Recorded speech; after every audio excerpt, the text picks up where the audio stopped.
hoje é cheia de alegria que não sei esclarecer.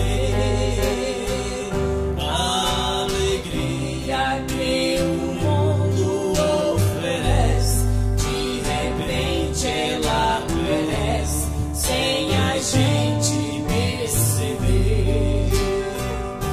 O grande gozo que Jesus trouxe a este mundo é realmente profundo, que ninguém sabe explicar.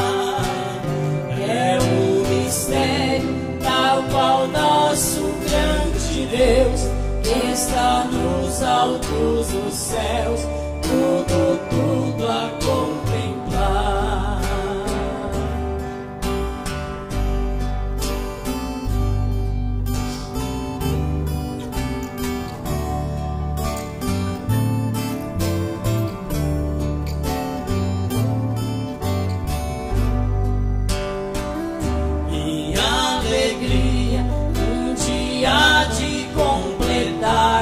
Quando eu no céu me encontrar ao lado do Criador,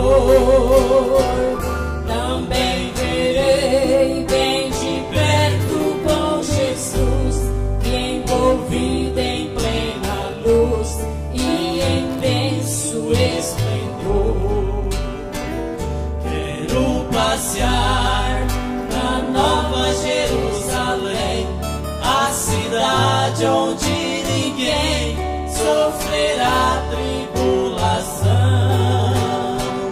Em suas ruas só pisarão os remidos que por Cristo tem vencido este mundo de ilusão.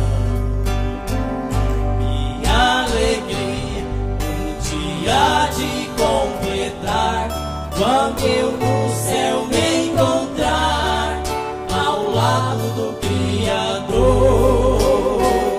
Também verei bem de perto com Jesus, envolvido em plena luz de intenso esplendor.